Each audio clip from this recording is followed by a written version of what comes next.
On peut quelque part à son actif mettre la deuxième organisation des sports la plus importante en République démocratique du Congo, qui sont les Jeux de la francophonie. Depuis les places occupées en 98, la troisième en Coupe d'Afrique des Nations, on se rappellera avec cette épopée. Ensuite, les titres gagnés du championnat africain des nations, c'était un peu lettre morte. Finalement, la République démocratique du Congo est-elle peut-être en train de se réveiller? De ce côté-là, c'est fait. Sport collectif, pas suffisamment. On pourra parler aussi du noblard, la boxe qui, petit à petit, est en train de rehausser de niveau en République démocratique du Congo. Bref, les sports en République démocratique du Congo sont-ils en train de connaître un essor? C'est tout ce que nous, on demande. Les gens passent, le temps passe, les ministres se succèdent. C'est au tour de François-Claude Kaboulo Mwana Kaboulo qui a rejoint le gouvernement de Sama Lukonde. Ce dernier est venu avec, je le disais tout à l'heure, sa baraka et cette réussite qu'il a accompagnée. Mais qu'est-ce qu'il a concrètement fait pour les sports de la République démocratique du Congo? À son actif, Kaboulo Mwana Kaboulo a fait quoi que l'on peut noter comme un apport dans les sports de la RDC? Mais que faut-il aussi au sport de la RDC pour pouvoir évoluer? Parce que le foot, ça cale, le basket, ça n'avance pas, le handball, c'est pire. 3 ans sans un seul championnat national. On va aller de discipline en discipline, des fédérations, peut-être fantômes aussi. Mais qu'est-ce qui va se passer? Nous allons donc nous entretenir autour de cela avec notre invité du jour. Il s'agit bien évidemment de Monsieur Fanfan Bitangilai que nous recevons ce soir. Fanfan, merci, rejoignez-nous sur le plateau. Merci beaucoup. Merci, alors, bonsoir. Pour ceux qui, chez nous, vous suivent pour la première fois, vous êtes le porte-parole du ministre des Sports, François-Claude Kaboulo Mwana Kaboulo, en poste en ce moment, en attendant bien sûr, évidemment, le prochain gouvernement de Madame Souminois, si je me trompe. Tout à fait. Ce serait de bonne guerre si on pouvait reconduire François-Claude Kaboulo Mwana Kaboulo, mais en attendant, vous êtes encore avec lui et c'est avec vous qu'on va s'entretenir ce soir. Merci, tout à fait. Nous sommes là pour parler sport, pour parler République démocratique du Congo, pour parler également de bien de choses. Je vous ai suivi dans votre introduction et je pense que nous serons à la hauteur, question de faire voir au commun des mortels et plus précisément aux sportifs qu'il y a eu quelque chose qui a été fait positivement. Et le positif, c'est tout ce que nous attendons aussi de retour de cette émission. Mesdames et messieurs, merci de rester fidèles au canal 137 Easy Télévision, canal 40 pour TNT. C'est parti tout de suite avec Fanfan Bitangilai. Merci de prendre votre place. Je vous en prie. Merci de prendre votre place en tout cas. Alors tout de suite, on va commencer un petit peu avec vous. Le ministre des Sports, Claude François Kaboulo Mwana Kaboulo, a passé combien de temps dans le ministère, plutôt dans le gouvernement de Sama Lukonde? On rappelle qu'il est venu en remplacement, bien évidemment, de Serge Tshembo Konde, qui était son prédécesseur à son poste-là. Tout à fait, jusqu'au 24 avril, ça faisait déjà 13 mois, parce que François-Claude Kaboulo Mwana Kaboulo a été pratiquement nommé un certain 24 mars, je peux dire même 23 mars, 24 mars pour ceux-là qui étaient dans l'est du pays, où je me retrouvais à Lubumbashi, alors que c'était déjà 23 heures à Kinshasa, et il est entré en fonction. C'était, vous allez vous rappeler, un certain 30 mars, et c'est le 1er avril que la véritable remise et reprise a eu entre Serge Tshembo Konde et François-Claude Kaboulo Mwana Kaboulo. Et donc à ces jours, on est pratiquement à 13 mois et quelques jours. 13 mois et quelques jours, je vais les citer un peu tout à l'heure. Ça frappe déjà aux yeux, c'est plus notable, l'organisation des Jeux de la francophonie. La prochaine organisation de la Coupe d'Afrique des Nations de handball version féminine, c'est en décembre 2024, mais c'est sous son air que finalement le gouvernement a accepté de la valiser. La prestation des léopards de la République démocratique du Congo à la Coupe d'Afrique des Nations, il y a nombre de choses à faire, ça c'est sur le plan sportif, mais on va aussi parler un peu de tout ce qui est général. Qu'est-ce que l'on peut noter aujourd'hui comme bilan de Claude François Kaboulo Mwana Kaboulo à la tête du ministère des Sports? Tout d'abord, je m'en vais vous dire que, en fait, tout gouvernement évolue sur le plan ou encore selon le programme du chef de l'État. Et le chef de l'État remet cela au Premier ministre. Et lorsque François-Claude Kaboulo Mwana Kaboulo est arrivé aux affaires, il faudrait vous dire que tout le monde ne pensait pas que les Jeux de la francophonie pouvaient se dérouler en RDC. Donc, je peux même dire que les indices étaient au rouge, pratiquement au rouge. On lui a confié 2 missions principales par le chef de l'État. 1, organiser les Jeux de la francophonie, le 9e jeu. 2, qualifier les léopards foot senior, messieurs, à la phase finale de la Coupe d'Afrique des Nations. Et vous êtes sans ignorer que vous et moi, nous avons été même en Côte d'Ivoire, à San Pedro, Korogo, Abidjan et on est passé par Yamoussoukro, bien sûr, que nous sommes allés au-delà même de la qualification jusqu'en demi-finale, ce qui fait que c'est déjà un des premiers points qui était réussi. Mais bien avant cela, les Jeux de la francophonie se sont déroulés. Tout le monde pensait qu'on aura à prendre également notre avion ou pourquoi pas boycotter notre participation à Kigali. Personne n'est pensé et n'y croyait, mais François Claude, lorsqu'il est arrivé avec sa grinta, avec également sa volonté, mais vous l'avez dit également à la baraka, pour ne pas dire c'est un chrétien, je ne sais pas, la grâce divine qui l'a accompagné. Les Jeux de la francophonie se sont déroulés de la plus belle manière.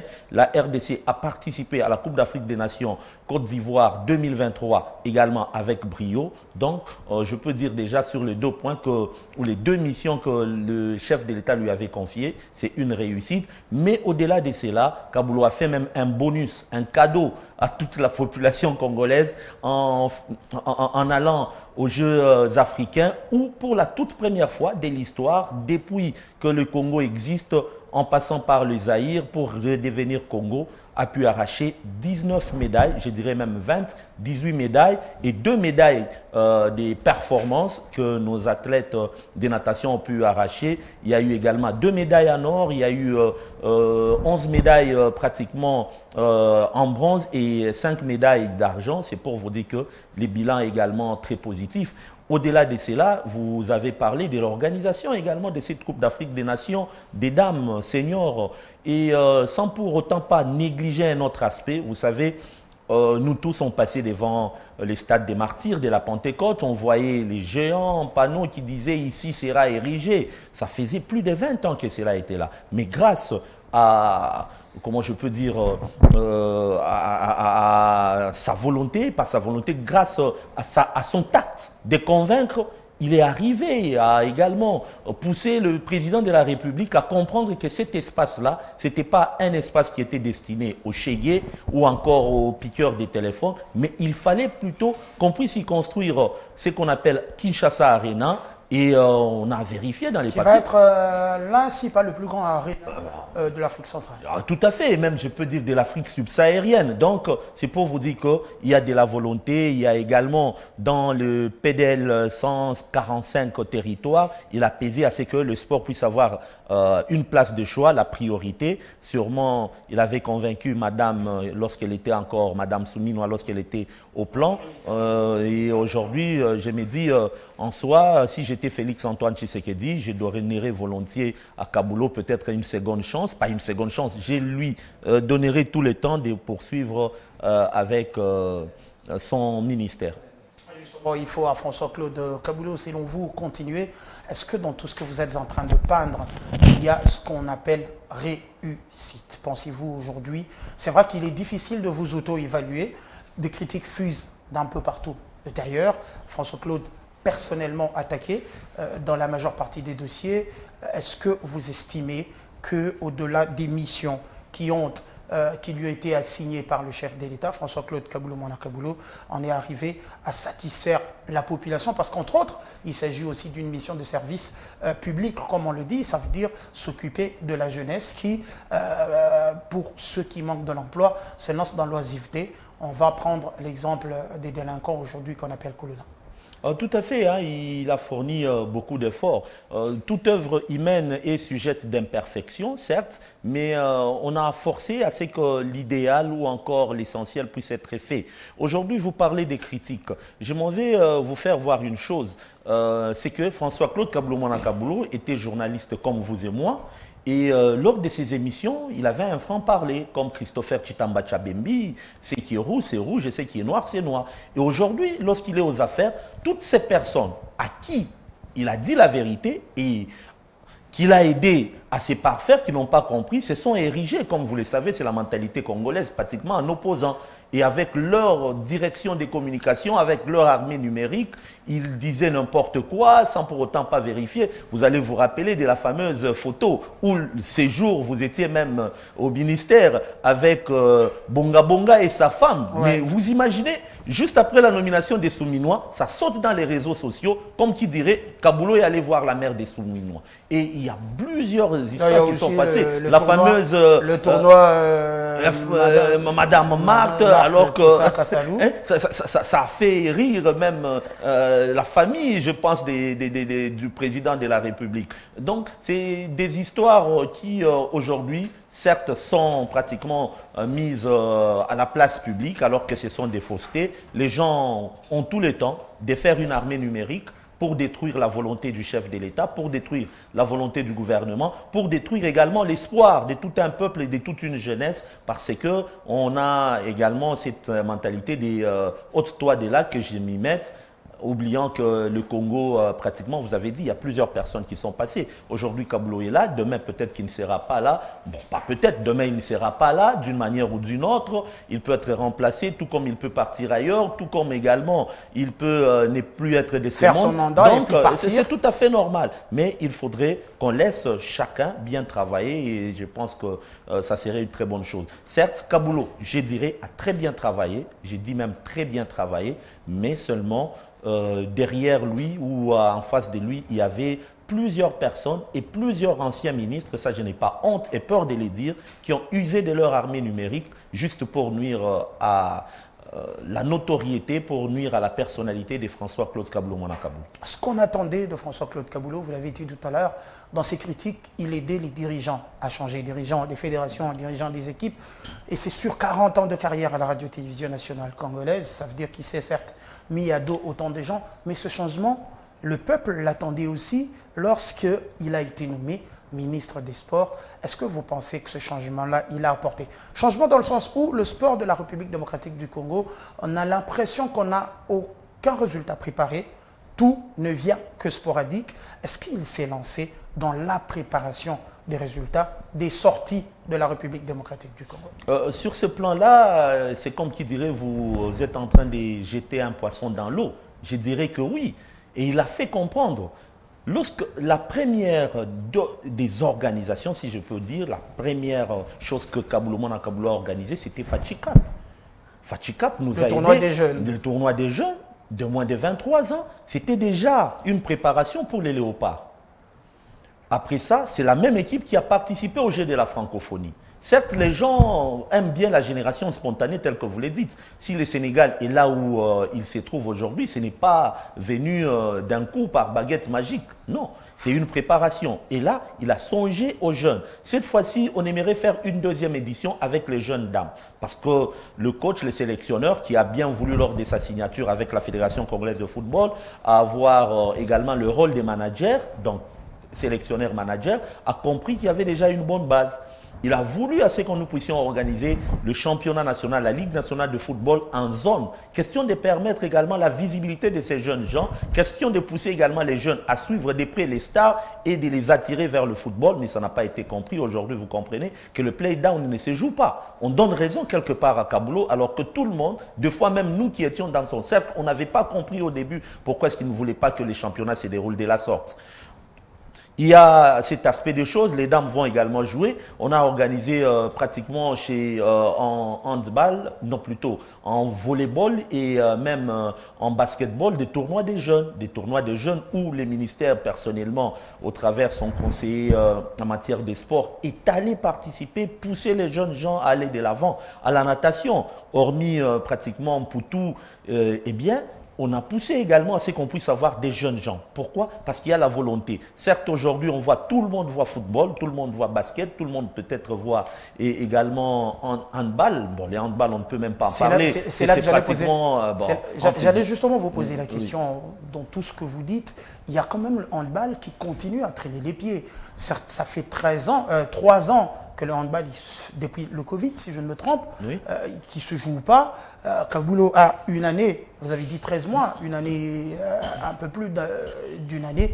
Qu'est-ce qu'il a jeté comme base pour faire revivre le handball en République démocratique du Congo, malgré qu'on organise la CAN, que lui a avalisé au mois de décembre prochain, CAN féminine, le handball ne se vit toujours pas. Est-ce qu'on s'attend encore à de la magie à la congolaise? On ne se prépare pas forcément, mais après on s'attend au résultat. Kaboulou Mona Kaboulou a longuement discuté avec certains formateurs et comme vous le savez, c'est également un ancien collégien. Il a parlé avec, le nom m'échappe un tout petit peu, avec le directeur technique de la Fédération des handball et parmi également les gens il y a certains de nos confrères pour qu'on puisse réorganiser les handball scolaires. Parce qu'on a compris que la plupart des handballeurs et des handballeuses, c'était déjà des gens qui ont pris de l'âge et que les championnats ne suivaient pas. Et comme il n'y avait pas un championnat, il fallait d'abord commencer avec les jeunes gens, les élèves. Et ces élèves, plus qu'ils sont en train de grandir, question d'organiser maintenant ou de réorganiser certains clubs, certaines ententes, certaines ligues pour qu'on puisse avoir un championnat. Pourquoi? On a compris qu'au niveau de la fédération des handball, en soi, on a plus misé sur les faits binationaux et des athlètes qui évoluent. Et ça, c'est tout récent. Le handball n'avait toujours pas ces binationaux. On avait une base locale à 97%. Mais aujourd'hui, c'est pratiquement l'inverse. Aux Jeux africains, vous avez vu vous-même, ce n'était pas plus des 6 athlètes qui ont évolué en RDC. Et ça, un peu logique, ils n'ont pas de championnat dans les jambes aussi. Oui. Et ça, c'est pratiquement l'une des batailles du ministère qui a commencé, comme je vous l'ai dit, avec les championnats scolaires. On devrait aller même au championnat pratiquement universitaire. Il a longuement discuté avec son collègue du ministère de l'enseignement supérieur et universitaire pour qu'on puisse un tout petit peu booster du côté de certaines disciplines. Ce n'est pas seulement le handball, mais il a parlé du volleyball, du basket, du handball. Question que ces disciplines également puissent un tout petit peu être, comment je peux dire, revivre comme c'était dans les temps. Merci, voilà les termes qui m'échappaient un tout petit peu. Et ça, il faudrait vous dire que ce n'est pas en une année qu'on peut faire. Donc, il a commencé avec ses projets. Sûrement que c'est lui qui sera là après lui, ou si encore c'est lui, il faudrait poursuivre et nous espérons bien que dans 2, 3, 4 ans, s'il y a réellement cette notion-là de continuité des projets, de programmes au niveau de ces ministères, on pourrait avoir des belles et de bonnes équipes en handball. Alors, infrastructure. La République démocratique du Congo se dote enfin des infrastructures pour le reste des sports, à part le football qui est un peu l'enfant privilégié. Et ces infrastructures, jusqu'à ce jour, pas utilisées par ceux pour qui on a fait ces derniers. Mais au moins, on a ouï dire que le ministre avait promis, par exemple, aux basketteurs de s'impliquer pour leur donner le stadium des Martyrs pour qu'enfin le championnat puisse se jouer. Est-ce qu'à votre niveau, vous pensez que le développement du sport en soi devrait passer par la tenue de ces infrastructures? Tout à fait. Vous savez, aujourd'hui, j'étais en train de parler avec un de mes amis lorsqu'on est passé juste à côté des tours jumelles du centre financier. Il a dit tout ce qui manque aux Congolais, c'est l'entretien. C'est un sérieux problème. On a construit ces infrastructures et François-Claude Kaboulou Mona Kaboulou, pour certaines d'entre elles, le ministère en charge des sports, je vois également, donc le ministre lui-même n'a pas encore reçu les clés. Ce qui fait que c'est le ministère en charge des infrastructures qui garde encore certaines clés. Mais hormis cela, le ministre s'arrange chaque fois, si nécessité il y a, pour appeler son collègue des infrastructures afin qu'on puisse céder ces infrastructures. Mais le grand problème reste la parole des principes. Parce qu'on ne peut pas vous donner des infrastructures pour que vous puissiez y jouer et que vous ne savez pas les entretenir. Même les stades de France, même je pense que tous les grands stades au monde, c'est comme ça que ça se passe. Il faudrait qu'on puisse, et d'ailleurs il y avait la préparation, je peux dire, d'un séminaire ou encore d'une vulgarisation, d'une sensibilisation sur non seulement comment entretenir cela, mais également sur les différents supporters, comment est-ce qu'ils doivent se comporter en cas de victoire, de défaites. Aujourd'hui, je tiens à vous informer, il y a des gens, même qui, lorsqu'ils gagnent, ils cassent. Lorsqu'ils perdent, ils cassent. On ne sait pas comment se contenir lorsqu'on est au stade. Donc, c'est autant de choses qui devraient être faites avant que cela puisse être, comment je peux dire, livré. Mais également, il y a un certain problème. Je vous donne un cas de nos amis des luttes. Ils s'entraînent pour les Jeux africains. Ils ont un secrétaire, ils ont un comité fédéral. Mais tout ce qu'ils savent, c'est comme je vous l'ai dit, c'est de passer devant un micro et dire que non, nous sommes là, nous préparons, on ne nous a pas donné accès aux infrastructures. Mais avant d'avoir accès aux infrastructures, vous devrez écrire, c'est ça l'administration. On ne peut pas ouvrir n'importe qui, même un chèque, comme vous avez dit, un Koulouna peut entrer. Lorsque vous voulez avoir ces infrastructures, écrivez-les. Faites voir votre besoin, adressez-vous au ministère des Sports, on va vous livrer avec toutes les conditions possibles. Est-ce que vous nous promettez? Et là, ça se passe. Les cas de nos amis de basket, bon, même si je suis en froid avec eux, j'ai fermé la parenthèse, mais ils ont fait quand même ce qui était essentiel sur le plan administratif et on leur a accordé... lors du mini-camp de basket avec l'équipe nationale. L'équipe nationale, mais également même pour les championnats. Des fois, on leur laisse pour la liprobakine, on ne leur a pas refusé parce qu'ils ont fait une demande. Et justement, on va parler un petit peu de tous ces sports connexes-là qui visiblement continuent à souffrir malgré les infrastructures. Qu'est-ce qui doit être fait concrètement pour que ces ayants droit, on va les appeler comme ça, entrent en possession de ces infrastructures pour pouvoir les utiliser? On rappelle que depuis les Jeux de la francophonie, ça va faire un peu plus de quoi, 8 mois, peut-être plus, oui. Un peu plus de 8 mois comme ça, que ces infrastructures existent, mais que jusque-là ne sont pas utilisées à leur pleine capacité ou même pas à 10%, à part des dérogations spéciales qui par moment, sur une très courte période, peuvent être utilisées. Oui, c'est ce que j'étais en train de vous dire, Christopher Chitamba, c'est qu'il faut faire une demande par écrit et avec des garanties. Des garanties, c'est qu'avant l'utilisation, on doit faire l'état des lieux. Et ce qui fait peur aux dirigeants des fédérations, qui sont en principe des ASBL, qui doivent vivre également des legs, des cotisations, mais également chercher des sponsors, c'est qu'elles ne sont pas, là je parle des fédérations en général et des ligues ententes, elles ne sont pas à mesure de tenir à leurs paroles. Elles ne savent pas comment est-ce qu'elles doivent également répondre à toutes ces demandes. On ne construit pas parce qu'on doit utiliser, on construit parce qu'on doit utiliser, mais également garder cela en bon état. C'est ça le grand problème. Il faudrait, sous d'autres cieux, vous allez vous rappeler, on donne même une caution. Vous donnez une caution, après on remarque que si tout va bien, tout ça. Et également, il faudrait que ces fédérations-là fassent de leur discipline des sports rentables. Voilà, des sports rentables. Et ça, c'est une crainte. Des mauvaises communications, ils n'arrivent pas. Et le gros, là, je parle en tant que communicateur, c'est que la plupart de nos fédérations n'arrivent pas à investir dans la communication. Et lorsqu'on investit dans la communication, on fait beaucoup de bruit. Je pense qu'on aura des gens qui vont venir parce que les infrastructures sont belles et même les familles peuvent venir. On peut toujours avoir des entrées d'abord à travers donc la vente des billets, mais aussi les annonceurs vont venir. Combien d'entre eux font des avances chez les annonceurs? Mais non, tout le monde attend à ce qu'il puisse y avoir une Coupe du Congo ou une soi-disant sortie à l'extérieur pour faire un état de somme afin que le gouvernement puisse donner l'argent. Et pendant ces temps, tout au long de la saison, on n'organise rien alors que la discipline est en train de se mourir. Autant de choses qu'il avait discuté également avec la plupart des fédérations.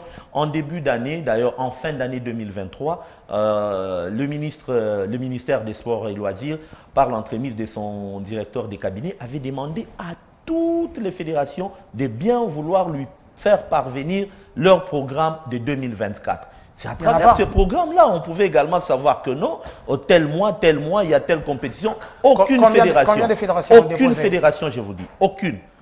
Aucune fédération n'a fait... La gestion au pif comme ça, tout à fait, au jour le jour. Donc chacun aimerait bien se réveiller parce que je connais Christopher qui a Route TV et je l'appelle directement, je lui dis ministre Aboyi, que tous les cas, et pourtant, non. Sans discernement, il va y passer. Ah, oui. Mais est-ce que, outre cet aspect, les calendriers sont généralement connus. La gestion des sports ne devrait pas être un si grand problème que ça. On connaît déjà désormais, après des années d'organisation, que pendant telle période et telle autre, c'est le championnat classique. Tel autre, c'est le championnat national. Est-ce que ce n'était pas un refus carrément d'aller vers le ministère des Sports dans cette démarche, parce que peut-être que ça aboutirait sur aussi le contrôle sur les fonds alloués à l'État. On va rappeler que cette matière-là, elle est de l'ordre du ministère des Sports, c'est inscrit dans la loi sportive. Tout à fait. Le grand problème, c'est pratiquement les refus du fait que le ministre saura ou le ministère aura déjà notre programme. Je vous donne un exemple, je ne suis pas contre. Je félicite d'ailleurs le boxeur d'avoir arraché 19 médailles. Autant de médailles, ouais. Après, médailles. Ils sortent de l'Afrique du Sud aussi, oui, ils ont fait un super job. Non, tout à fait, j'ai parlé de ces tournois, Mandela Cup. Mais qu'est-ce qui arrive? On rentre des Jeux africains, on s'est dit à un moment donné, on n'a rien à faire. Il y a un tournoi qu'on organise en Afrique du Sud, mais on peut y participer. Alors qu'on vous a déjà demandé qu'il faudrait introduire 3 mois avant votre demande, votre état de somme, au pire 1 mois, c'est le 1er avril que vous vous réveillez, vous faites la note. Pour une compétition qui commence, je ne sais pas, le 14 ou le 12. Vous donnez 2 semaines. Et puis le 9, le 8, vous réveillez pour dire que non, le ministre a signé aujourd'hui. Mais d'ailleurs, il l'a fait en express. Et tout ça, lorsque vous introduisez cela, vous faites un état de somme. La RDC, ce n'est pas seulement le sport, hein, il y a autant de choses pour que ces fonds-là sortent. Et deux fois, les dirigeants, c'est lorsqu'ils se disent que la poche est vide, il faudrait renflouer un tout petit peu la poche. On cherche quelle est la compétition, on peut participer. On ne refuse pas autant de médailles, mais oui. Est-ce que c'est inscrit sur les calendriers, je ne sais pas, de la Confédération africaine ou encore de la Fédération internationale, tout ça, autant des critères qui font que l'État peut vous aider, l'État peut vous booster, et même lorsqu'il s'agit d'aller représenter l'État sans ces fonds, mais vous êtes ambassadeur de la RDC, il faudrait qu'on sache où est-ce que les enfants vont, c'est pour quelle compétition, qu'est-ce que la RDC pourrait gagner. Ça ne doit pas se faire comme qui dirait, même la chasse au village. On prévient quand même les chefs que non, aujourd'hui je dois aller en brousse, question que les esprits ne puissent pas m'attaquer. Est-ce que ce n'est pas une aubaine pour la RDC d'aller participer à ce genre de championnat si on connaît non seulement le niveau qu'ont nos championnats locaux, je parle de plusieurs disciplines, après la fréquence d'organisation de celles-ci qui ne sont pas, qui n'est pas très établie, cette dernière, est-ce que vous ne pensez pas qu'aller faire ces compétitions, bien que spontanées, ça aide aussi la République démocratique du Congo aux représentations des grandes compétitions? On va parler par exemple de Accra, d'où vous rentrez avec les Jeux africains, des Jeux de la francophonie, ou encore ça sert de préparation pour les JO.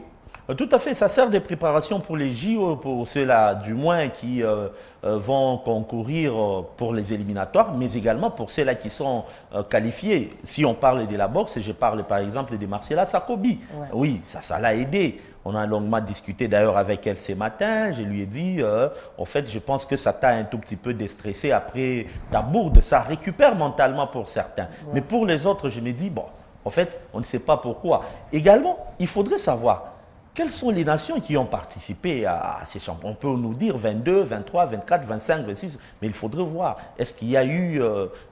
c'est comme qui dirait, vous organisez un championnat, un tournoi, Christopher Tchabembi, de handball, où il n'y a pas l'Angola, le Mozambique, mais vous nous parlez qu'il y a l'Éthiopie, je ne sais pas, l'Érythrée et autres, et puis vous nous révélez... Des nations qui ne sont pas connues, des grandes nations dans cette discipline. Ou encore le basket, il n'y a pas le Nigeria, il n'y a pas l'Angola encore, hein, je pense, la Côte d'Ivoire ou le Sénégal, et puis vous nous venez...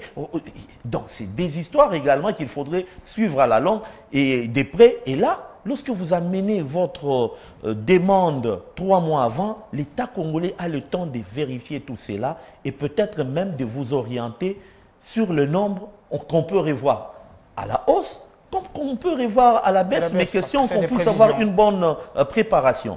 Alors, si je vous comprends bien, le grand tort de François-Claude Kaboulou, Mana Kaboulou, c'est de vouloir remettre sur les rails les sports de la République démocratique du Congo en allant demander un programme déjà préétabli, en allant suivre les listes des déplacements pour éviter les phénomènes Ngoulou, entre autres, en allant, par exemple, suivre à quelle compétition les athlètes suivent. Rien que ça a suffi pour qu'il y en ait qui le détestent. Et surtout, en faisant du mot bancarisation l'un des mots phares dans le sport. Le tort des Kaboulo, c'est ce que vous avez dit, c'est d'avoir voulu mettre de l'ordre dans le sport. En RDC, on n'aime pas les ordres. Lorsque vous, de l'ordre, voulais-je dire. Lorsque vous arrivez, on a toujours tendance à vous dire que Awa et ça la makaboye. Awa to ça la kaboye. Même lorsque ce n'est pas pratiquement ça l'ordre. Et j'ai aimé quelqu'un avec qui j'ai parlé longuement, un dirigeant d'une fédération, dit que un athlète et un coach lui ont dit que non, na sport et ça la makaboye. Il lui répond, tu es né quand? Parce qu'avant 1990, avant à l'époque de Mobutu, bien avant, ça se faisait comme ça. Si tu es de la génération après 90 ou 90 au-delà, la génération qui a tout salopé, quoi. Oui, chamboulé, oui. Mais les histoires d'avant, c'est passé comme ça. C'est juste l'ordre et la remise de l'ordre dans les sports qui font que Kaboulo, Mona Kaboulo, puisse être pratiquement la personne à abattre. Je vous donne l'exemple de la bancarisation. Aux Jeux africains de 2019, chaque athlète devait avoir 800 $. Il y en a qui ont eu 400 $. Et en parlant avec leurs dirigeants fédéraux, ils leur ont dit que non, Bomoni, Nambongoana, Tozwaki Moussousou, Tosali Boye, Tosali. Alors que l'État avait déjà pris en charge le logement, la restauration, les transports, l'achat même des équipements. Et pour couper court à cela, pour une fois, même si peut-être Nicolas Kazadi, il y en a qui sont en train de l'attaquer, sportivement, je pense, en dehors, il a quand même été le ministre en dehors de son conseil avec qui j'ai eu des petits accrochages. Monsieur Mapamboli. Mapamboli pour ce qu'il était en train de faire. Et ça ne m'engage que moi. Ça n'engage pas le ministère. Je l'ai dit parce que j'ai suivi ça. Des journalistes qui ont mené des enquêtes, qui ont vu cela, qui m'ont rapporté. Et moi, en tant qu'individu, en tant que journaliste, j'en ai fait. Ça n'engage pas le ministère. Mais hormis cela, il a compris, il a appelé le ministère des Sports pour qu'ensemble, ils puissent revoir même la loi des finances. La loi des finances demande à ce que toute prime puisse être versée dans le compte des athlètes ou de ceux-là qui effectuent une mission de service au nom de l'État congolais. Ouais. Au-delà de cela, lorsqu'ils ont parlé avec le président de la République, il faudrait encore remercier et louer François-Claude Kaboulo, Mona Kaboulo. Félix-Antoine Tshisekedi a compris, mais pourquoi est-ce que pour les footballeurs, on leur donne 5 000 et que les autres doivent avoir 800 $? Non, il y a une loi des finances, non. Qu'est-ce qu'on doit faire pour contourner ces dispositifs? Il faut une instruction générale. Et cette instruction générale a été faite. Et tous ceux-là qui criaient, au lieu des 600 et 400 qu'ils ont eu en 2019, ils ont eu 2500. Plus que même les journalistes. Plus que même les journalistes. Donc largement. Vous comprenez que... On est toujours un peu à la traîne, mais après on a besoin de nous, quoi. Et ça reste pour l'éternité. Pour toujours. Il n'y aura jamais... Il y a eu même des présidents des fédérations qui ont traîné le pas pensant que c'est... non, Kaboulo, parce qu'effectivement, avant la paye de ces primes, votre ministre, le ministre des Sports, a été décrié et cité dans cette affaire de l'argent qui n'était pas décaissé parce qu'on supposait qu'il est à la base et qu'il voulait grappiller quelque chose. Non, au contraire, c'est lui. C'est lui qui a poussé. Et pour preuve, il a laissé quelqu'un pour l'ouverture de compte. Il a laissé quelqu'un du comité olympique congolais. Ça, il faudrait qu'on soit clair. Le comité olympique congolais n'a pas aidé le ministère en cette histoire. Et aujourd'hui, les athlètes sont contents. Malgré que certaines fédérations, dont j'étais les noms, ont pesé pour... Et là, ils ne reviennent pas pour dire que finalement, après revendication, on a été payé. On tonnait, on même muselé les enfants pour qu'il puisse y avoir rétrocession après. Mais c'est compliqué. Malgré la bancarisation, il y en a qui ont tenté cette façon de faire. Il y a une fédération qui avait changé le nom des athlètes pratiquement à l'aéroport. Et j'avais dit à un membre du cabinet, laissez-le, il ne sait pas ce qu'il fait. Au finish, il y a eu complication. Parce que ceux-là qui ont voyagé, avec l'IGF que je remercie, à un moment donné, on est allé loin. On a suivi même certaines personnes, voir votre passeport, les visas d'entrée et de sortie. Ouais. Si réellement vous avez effectué, les déplacements. Donc on ne doit pas bouffer l'argent de l'État comme c'était dans les cas. On doit aider également Félix-Antoine Tshisekedi à réussir dans certains domaines. Et ça, je loue l'IGF, je loue les ministères des Sports et Loisirs, la dextérité et pourquoi pas également l'intelligence et la sagesse de François-Claude Kaboulo, Mona Kaboulo, et même la complicité du ministre Nicolas Kazadi qui ont fait qu'aujourd'hui les athlètes congolais peuvent également, et je pense que ça sera également un boost, Christopher Chitamba, pour les autres. Parce que s'ils ont eu 400 $ en 2019, je pense que pour les Jeux africains, aujourd'hui nous sommes en 2024, de 2027, parce qu'en soi ça devrait se dérouler en 2023, en 2027, du côté pratiquement du Maghreb, beaucoup d'athlètes vont travailler pour avoir plus de 2500 $. Et ça, c'est déjà un acquis grâce à Kaboulou Manakaboulou. Dans la loi, où ce n'était qu'une intervention spontanée pour ces Jeux. Désormais, outre le football, est-ce que oui, c'est déjà une instruction générale qui accompagne cela. J'ai eu quand même la chance de travailler avec les gens de l'IGF et d'ailleurs, ils aident même deux fois certaines personnes, les cas d'une entreprise où je travaille, à avoir des instructions générales. Parce que cette instruction générale fait office de loi à un moment donné et ce qui fait que la loi des finances tout celui qui vient est obligé c'est déjà de une respecter. jurisprudence et même peut-être celui qui viendra, s'il a également un grand cœur de voir le sport aller de l'avant comme François-Claude Kaboulou Manakaboulou, il pourrait demander à ce qu'on puisse revoir à la hausse.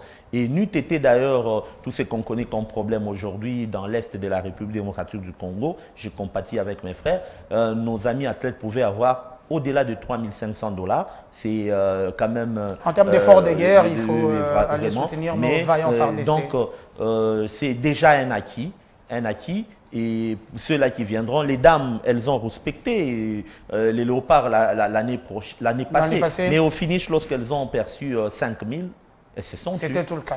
Oui. Ça veut dire que nos amis basketteurs ne vont plus se faire intuber, vont plus se faire prendre leur argent, parce que de ce côté-là, il y a encore des choses à redire. Mais après, c'était que 800 $ pour toute une compétition. Maintenant, ils peuvent aller au-delà de 800 $ pour une compétition. Est-ce que cela, on va prendre le deuxième thème, va lancer la RDC sur la voie de son développement des sports? En fait, je pense que le développement des sports en RDC, c'est un domaine qui est un tout petit peu vaste. Il faut qu'il soit intégral. Intégral, nous allons parler d'abord, comme aime bien le dire une dame que j'aime beaucoup, Madame Dakachami, Lydie, il faut voir d'abord la ressource. Les ressources humaines sont très importantes. La première des choses, c'est l'homme. Est-ce que nous sommes en train de stimuler à ce que les jeunes gens, dès l'école primaire, dès l'école même maternelle ou secondaire, à ce que le sport soit? C'était ça le souci de Kaboulou, booster déjà au niveau des écoles. Et ça, il a voulu expérimenter en commençant par Kananga. Et je pense que le temps est Bandundu. Il a longuement discuté avec également les ministres ou certaines personnes de l'UCOSIS, Union congolaise des sports interscolaires et interscolaires. C'est d'abord la première des choses sur laquelle... Et la deuxième, c'était les infrastructures. Les infrastructures, on a commencé par Kinshasa. Kinshasa, déjà, on va recouvrir même les stades des Martyrs. On doit encore retoucher les stades des Martyrs, la Grande Calebasse, les stades Tata Raphaël, qui est un stade mythique et historique également, va être retouché au-delà de cela. Il y a les gymnases et autres qu'on a fait. On passe le temps à retoucher les stades. À Kinshasa, les provinces... Non, justement, je suis en train d'évoluer. Je suis en train d'évoluer. D'abord, j'ai dit, on a commencé par Kinshasa. La deuxième étape, ça devrait être Kananga. Kananga, où le ministre devrait en soi aller en expertise, mais il y a déjà des gens avec qui il avait discuté, le gouverneur. Il y a donc une équipe qui est en train de suivre sur le terrain. Et puis après Kananga, ça devrait être pratiquement le Grand Bandundu.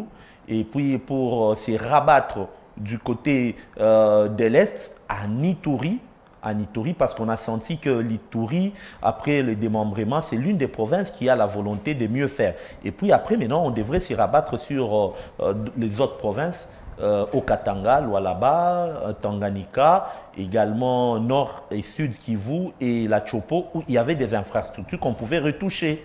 Et maintenant, les Olomami, et même j'ai oublié le Congo central où on devrait retoucher, mais les autres provinces du Grand Bandundu, du Grand Équateur, de l'ex-province orientale, hormis la Chopo, devraient avoir des nouvelles infrastructures. Et là, le PEDEL 145T, donc le programme de développement pratiquement des chefs de l'État des 145 territoires, ça devrait avoir comme priorité le sport. Et ça, c'est Kaboulou qui est arrivé à convaincre à ce que le sport puisse être une priorité. Parce qu'au départ, c'était les hôpitaux, les écoles. Voilà. Et avec en vue, également, il a poussé à ce que Tshisekedi puisse avoir l'idée d'organiser la Coupe d'Afrique des Nations en 2029, où la RDC n'a pas encore dit son dernier mot et donc tout reste ouvert.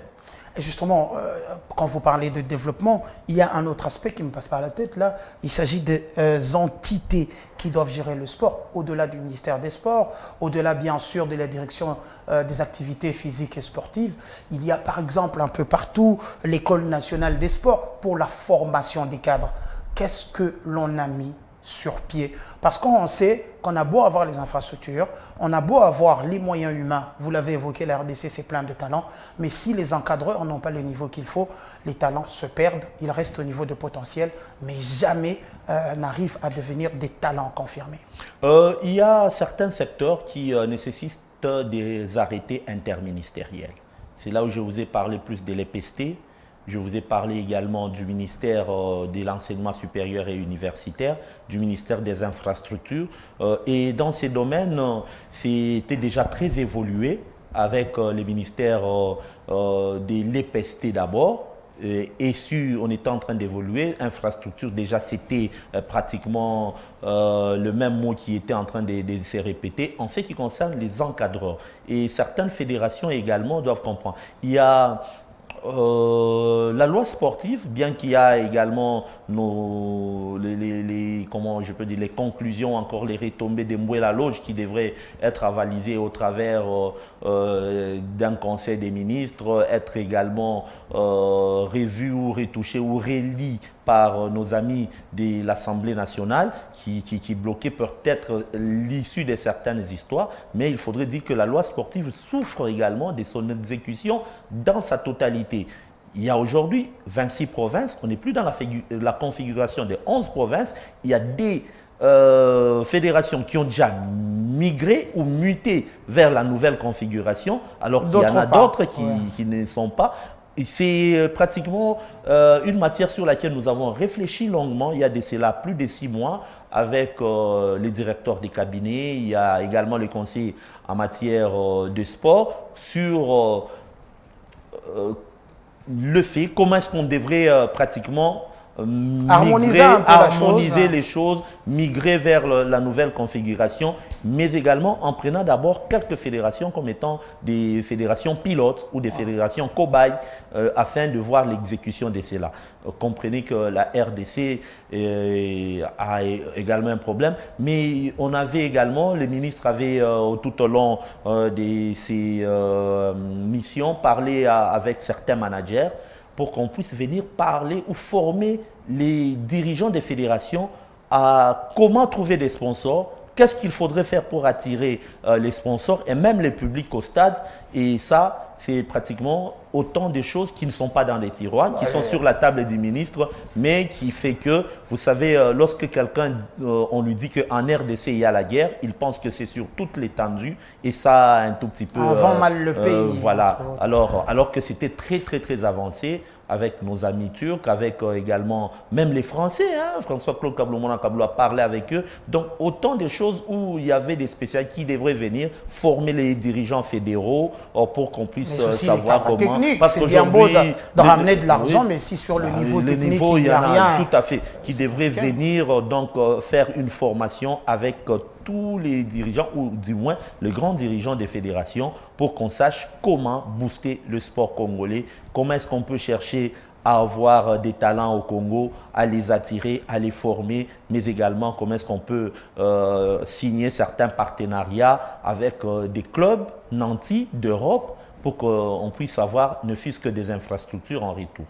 Et tout ce qu'on cherche, c'est le développement. Et aujourd'hui, il y a quand même nos amis de l'Agence française de développement qui sont là. Et encore, ils ont utilisé Kinshasa comme étant province pilote. Ne minimisez pas Kinshasa. Kinshasa, c'est pratiquement aujourd'hui 17 millions. C'est plus que certains pays, c'est plus que les Gabon, c'est plus que le Congo-Brazza. Donc, lorsqu'on commence par Kinshasa, Kinshasa, c'est 4 districts. Kinshasa, c'est plus de 10 millions de personnes. Ça nous aide également. Et après, on regarde dans quelle province est-ce qu'on peut aller pour poursuivre cela. Il y aura des terrains qui seront retouchés, qui seront construits. Il y a également même des centres de formation des jeunes non seulement en football, mais également en rugby, parce qu'il y a des gens qui ont une bonne masse comme vous et qui ont envie de pratiquer le rugby. Non, moi par contre, je vais vous suivre dans les sports pour entreprise. Vous deviez postuler pour le secrétariat, c'est ça, sport pour entreprise? Parce qu'après, j'avais rangé tout le monde ici, Kovo Mamona, Kevin Mvizolo, Christian Bisselele,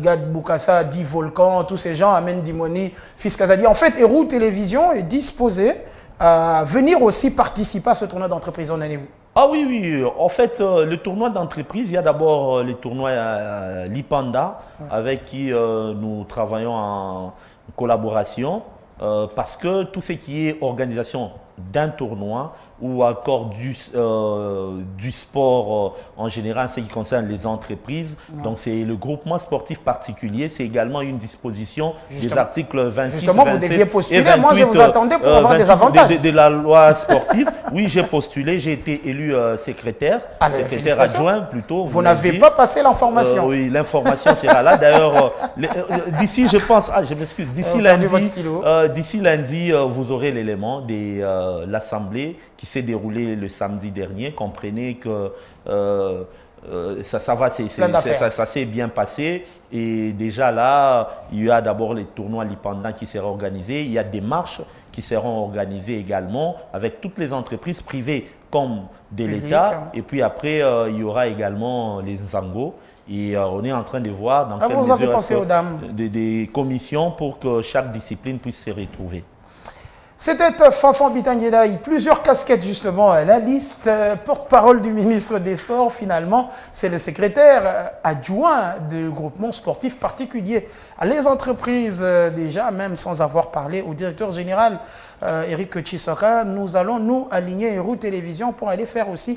Ce sera du foot ou du basketball déjà pour savoir? Oui, ça dépend de vous, mais d'abord on commence avec le foot et puis ça sera la marche, l'Inzango et puis les autres disciplines. Les autres disciplines. Et là, déjà, on a vu 2 ou 3 entreprises nous parler du basket. Il y en a également qui ont parlé du handball, ça nous a étonnés. Peut-être le volley, là, c'est faisable. On a déjà eu des contacts avec les dirigeants des différentes fédérations pour nous amener les arbitres ainsi que les entraîneurs pour quelques notions et savoir comment est-ce que les vétérans peuvent pratiquer le sport. Et également avec les centres nationaux des médecines des sports pour que le tout se passe dans des bonnes conditions. On a parlé également avec certaines entreprises d'assurance pour que lorsque nous jouons, qu'on soit assurés et que les histoires se passent dans les meilleures des conditions. Bon, les médias, moi je vais imposer Héroux Télévision, bien évidemment, vous qui en termes de médias, vous ne l'avez pas évoqué tout à l'heure, je sens que ce n'est pas votre domaine. C'était donc, mesdames et messieurs, Fanfan Bitangelaï qui nous a fait le plaisir de venir là pour parler évidemment d'histoire de la République démocratique du Congo. On a fini sur ce ton de sourire, mais on a parlé des choses très importantes pour vous qui nous suivez en ce moment. Suivez-nous aussi en rediffusion sur Héroux Télévision les dimanches, mais après, faites un tour sur YouTube, sur TikTok et sur tous les autres réseaux pour suivre bien sûr une émission enrichissante sur le déroulement des choses au sein du ministère des Sports. On s'est un petit peu jusque-là cantonné sur l'année et un mois bien évidemment de François-Claude Kaboulou, Mwana Kaboulou. C'est par ici qu'on va mettre un point final à cette édition. Merci à vous Fanfan de venir, d'accepter de venir avec nous. C'est moi qui suis honoré de passer dans une grande émission, un Mag Sport. La dernière fois que je suis passé, c'était avec Anthony Lutambo. C'est au tout début de Héroux, oui, ça. Janvier Ndoua également. Et Valdo Simon Yamba, qui était aussi présentateur. Oui, c'était juste après Valdo. Que j'ai eu l'occasion de recevoir sur ce même plateau. C'était juste après le départ de Valdo et je suis très honoré. Et comme je le disais, l'entretien, je suis très content de voir que ces studios et ces plateaux est très bien entretenu et que le matériel est toujours high-tech et avec une main d'œuvre également jeune. Franchement, félicitations à M. Chiswaka, félicitations également au promoteur, Monsieur Roubouillet. Oui, Roubouillet, qui est un grand sportif. Je pense que il a été président de Bukavu Dawa. Et comme vous savez, deux fois, c'est également une chose dont on devrait parler. Les gens viennent avec des moyens, mais il y a des soi-disant fanatiques qui pensent que l'équipe leur appartient, qui ne font rien, qui découragent de bonnes volontés. Le cas du propriétaire de la chaîne, l'honorable sénateur. On va le pousser à rentrer dans les sports, c'est tout ce qu'on attend. Mesdames et messieurs, on a mis un point final à notre émission. Merci de rester fidèles. On vous le dit encore, Canal 137, Easy Télévision, Canal 40 sur TNT. Merci de rester branchés. Allez, portez-vous très très bien chez vous.